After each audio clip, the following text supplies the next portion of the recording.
El mercado del Bitcoin está atravesando un momento de fragilidad inusual, corrigiendo un 27% en estos momentos desde sus máximos históricos. Pero os adelanto una cosa, los fundamentos no han cambiado en este plazo. Y si te gustaba el Bitcoin cotizando a $126.000, ¿por qué no te va a gustar cotizando a $90.000 en estos momentos?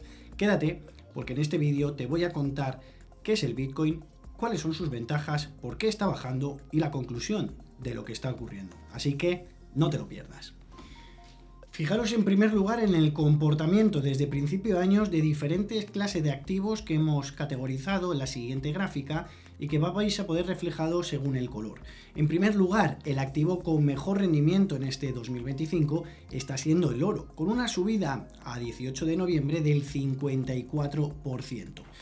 Otro de los activos que hemos elegido para esta comparación es el IBEX 35, nuestro índice nacional que está batiendo a todos sus homólogos tanto en Europa como en los países desarrollados en general, y apenas una serie de índices de países menos desarrollados están consiguiendo batirle. En cualquier caso, un 37% espectacular para nuestro selectivo nacional. En el siguiente lugar encontramos a los índices americanos con un 15% y un 13%. El 15% es el Nasdaq 100, que tiene una mayor ponderación tecnológica, mientras que el 13% es del S&P 500, y vais a ver que se mueven ambos muy en línea. Sí, mientras que en el oro, sobre todo a raíz de los meses de verano, hemos visto subidas espectaculares, en el resto de activos hemos visto más volatilidad. Pero fijaros una cosa, el Bitcoin dibujado en azul ha tenido una caída fundamentalmente importante en las últimas semanas. Pero durante algunos momentos, incluso durante los meses de verano, llegó a estar cotizando con mayores subidas que el propio oro. Incluso el repunte posterior a los meses de verano también llevó al Bitcoin a superar el 30% de revalorización. Sin embargo, las últimas caídas han generado que el Bitcoin esté ya cotizando este 2025 en terreno negativo. Incluso los bonos del tesoro están teniendo un comportamiento superior. En un menos 9% vemos al Ethereum, que también está cayendo como el resto de las criptomonedas en las últimas semanas.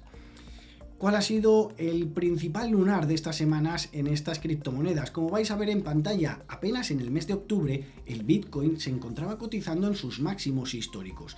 $125.000, $126.000 el Bitcoin para esta vela bajista que consiguió Donald Trump con sus amenazas arancelarias y comerciales a China, el eliminar parte de la confianza en los activos de riesgo. Después hemos visto cómo activar a nivel técnico un doble techo en esta ocasión, nos ha llevado después a correcciones más bajistas, y la pérdida de confianza después de esta gran vela bajista que no ha conseguido recuperarse. Mientras que en algunas acciones, sobre todo en los principales índices, hemos visto recuperaciones en general, aunque todavía coticen por debajo de sus máximos, en el caso del Bitcoin no lo hemos visto. Y aquí lo que estamos viendo es que en las últimas velas hay una tendencia bajista hasta los $90.000 el Bitcoin. Pero antes de nada, el Bitcoin es una moneda digital creada en el año 2009 por alguien bajo el nombre de Satoshi Nakamoto. Y a diferencia de la moneda o divisa tradicional, no está bajo el paraguas o control de gobiernos ni bancos centrales. Funciona en una red descentralizada llamada blockchain, donde miles de ordenadores verifican cada transacción para garantizar que sea segura y transparente. Cada vez que envías Bitcoin, la transacción se agrega a un bloque y ese bloque se enlaza con otro bloque, formando lo que se denomina la cadena de bloques. Esta red no puede ser alterada fácilmente, lo que hace que el Bitcoin resista a manipulaciones. ¿Y cuáles son las principales ventajas por las que ha destacado tanto el Bitcoin en estos últimos años? Pues aquí vais a poder encontrarlas. ¿Y cuáles son sus principales ventajas? Pues en primer lugar, la oferta limitada, y es que solo existirán 21 millones de Bitcoin. Esta escasez programada es una de sus mayores fortalezas precisamente. Mientras que los gobiernos pueden imprimir, y lo hacen, mucho dinero, Bitcoin mantiene siempre la misma oferta. Y esto ha hecho que muchos lo vean como el famoso oro digital. La descentralización. ¿Por qué? Porque no depende de un banco central, de una empresa o de un propio país. Miles de nodos alrededor del mundo mantienen la red activa y esto reduce el riesgo de censura, el riesgo de control o el de la propia manipulación.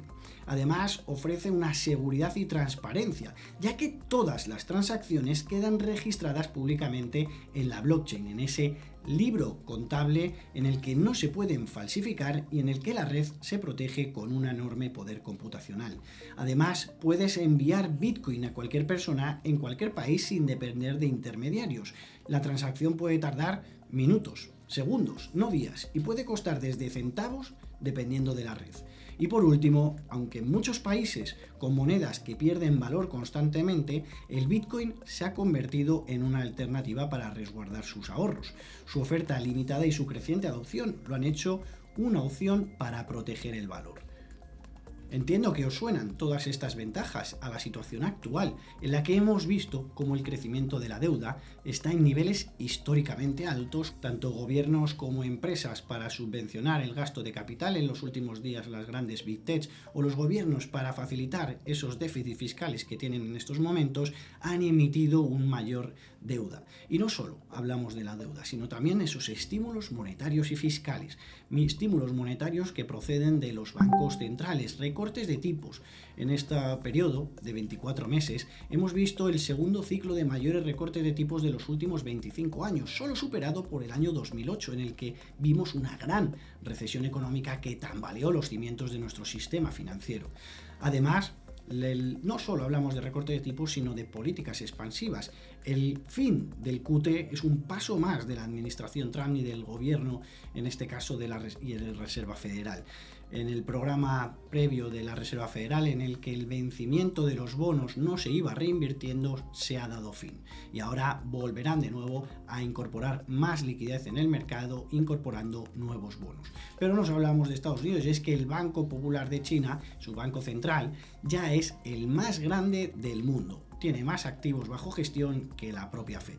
Y esto al final, como siempre decimos, incorpora más liquidez en el mercado. Y como cualquier otro producto en el mundo, cuanto más oferta hay sobre ese producto, menos valor tiene.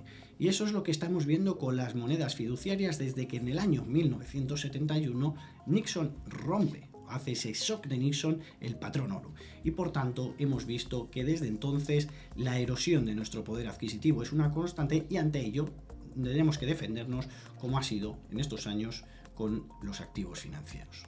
Y entonces, ¿por qué está bajando el Bitcoin ahora? ¿Y por qué no lo ha hecho hace unos meses? Pues aquí os voy a definir algunos de los aspectos o algunas de las ideas que yo tengo y que creo que han sido las que han llevado al Bitcoin a tener las caídas actuales. La ruptura de los niveles técnicos, el apalancamiento, los menores recortes de tipos por parte de la Fed, cambios políticos y el cierre del gobierno. Hablamos, por ejemplo, a nivel técnico. Y no es una tontería. La media móvil de 50 sesiones sobre el Bitcoin nos muestra que en anteriores ocasiones, cada vez que se ha roto a la baja esta línea roja que estamos viendo dibujada en estos momentos, hemos visto una tendencia bajista importante. Lo vimos en el 2021 o 2022, con caídas del 25 y 65% desde el momento de caída. También en el año 2020 o también en el 2017 con una caída del 47%. Así que, por tanto, este nivel técnico es realmente importante. Pero no solo hablamos de ese nivel, porque realmente hemos visto que las caídas desde los máximos son ahora mismo del 27%, pero desde el año 2014, cada vez que el Bitcoin entra en un periodo o en un mercado bajista, que es cuando se da una corrección superior al 20%, la media desde el 2014 es una caída del 30,8%. Llevamos una caída del 27%, por tanto, podemos decir que no es nada inusual o no es nada que no estemos o que creamos que estamos acostumbrados con el Bitcoin. Quizás el dato más contundente es que en las últimas semanas se han eliminado $600.000 en la capitalización del Bitcoin. Pero os digo más datos. Desde el año 2017, en 10 ocasiones, el Bitcoin ha bajado un 25% más. En 6 ocasiones ha bajado un 50% más. Y en 3 ocasiones ha bajado un 75% o más. Otro de los motivos que decíamos antes era el apalancamiento. El Bitcoin ha sido utilizado por muchos inversores como un activo especulativo en el que generar grandes plusvalías en el corto plazo. Y en el momento en el que hemos solicitado crédito o operado con margen y las caídas han sido muy grandes, se nos ha eliminado esa operación, llevando cada vez más a una venta masiva.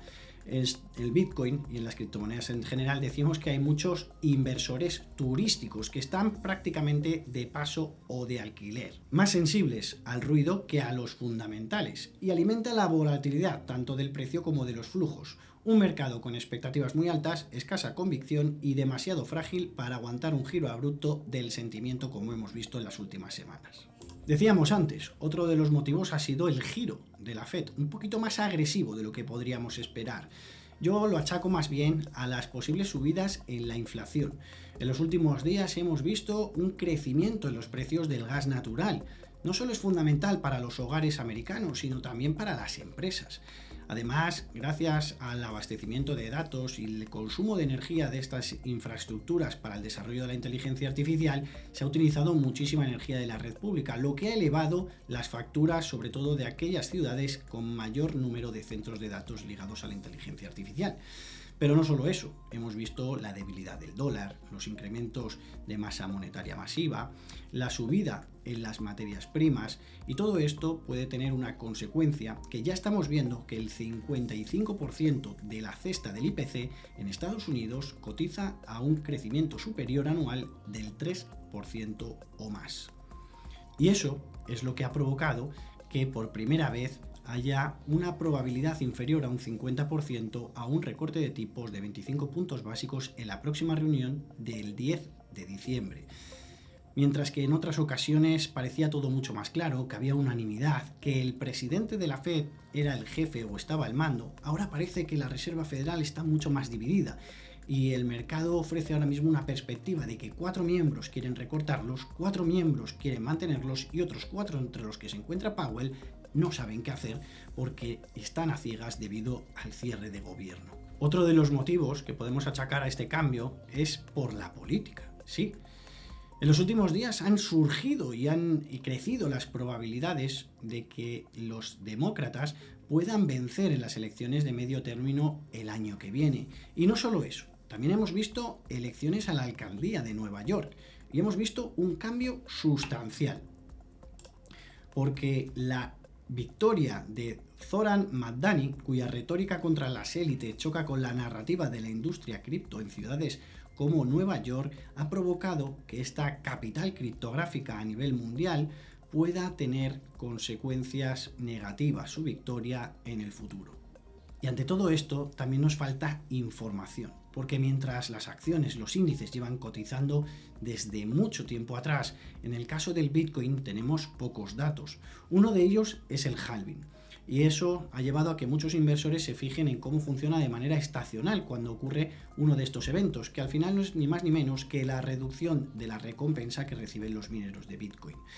El anterior halving tuvo lugar en abril del 2024 y lo que hemos visto es que durante el primer año del halving el comportamiento del Bitcoin es muy positivo, pero al cabo de los 15-20 meses empieza a caer hasta que hay fuertes correcciones para después, en el año 3, volver a recuperarse. Y lo que no quieren los inversores es verse precisamente envueltos en esa caída bajista. Y con todo esto vais a poder ver en pantalla la conclusión a la que llegamos. En primer lugar, los activos que generan ingresos te pagan mientras duermes. Las acciones con dividendos de rápido crecimiento superan a la inflación. Pero el Bitcoin no es ni una cosa ni la otra. Es la inversión a largo plazo. No genera ingresos, no reemplaza el efectivo, no envía un cheque de dividendos. Lo que hace es dar exposición a la posibilidad de que dentro de 20, 30 o 15 años el dinero digital sea tan normal como los teléfonos inteligentes y que la versión original, el Bitcoin, la más fácil o la más difícil de eliminar, siga teniendo un precio elevado. Nuestra conclusión, en definitiva, es que el Bitcoin se ha visto envuelto en un factor que es fundamental, la escasez de liquidez debido al cierre de gobierno. Pero esperamos que ante los acuerdos que se han llevado políticos en Estados Unidos para evitar ese cierre de gobierno, en el que ya el dinero va a empezar a influir en la economía, en el que esperamos estímulos monetarios, en el que seguimos viendo una inmensidad de estímulos fiscales. Lo veíamos con Japón, 110.000 millones de dólares nuevos. Lo vemos con los cheques que quiere repartir Trump a los ciudadanos americanos por los beneficios de los aranceles. No creemos que Europa se vaya a quedar de brazos cruzados mientras que el resto sigue inyectando liquidez a los mercados. Así que ante todo esto y ante el crecimiento sostenido de la deuda, en el que la irresponsabilidad política y económica va a seguir siendo en los próximos meses un factor fundamental de la economía, el Bitcoin creemos que lo tendrá antes o después que aprovechar. Así que, como decía al principio del vídeo, si te gustaba el Bitcoin cotizando a 126.000, no hagas caso al ruido y sí a los fundamentales, porque ahora cotiza a 91.000. Y nos queda una última pregunta. ¿Y entonces cómo puedo invertir en el Bitcoin? Pues a través de vuestra XTB App vais a poder encontrar miles de ETFs. En este caso existen también ETFs que os permitirán replicar el comportamiento del Bitcoin. Únicamente tenéis que escribir la palabra Bitcoin en vuestro buscador y os van a salir diferentes opciones. Podemos destacar en ellas, por ejemplo, el ETF de Bitcoin de iShares de BlackRock bajo el símbolo IB1T.DE y que vais a poder incorporar sin comisión en los primeros 100.000 euros de negociación de cada mes en vuestra cartera. Espero que os haya gustado este vídeo y no olvidéis darle a un like y suscribiros al canal.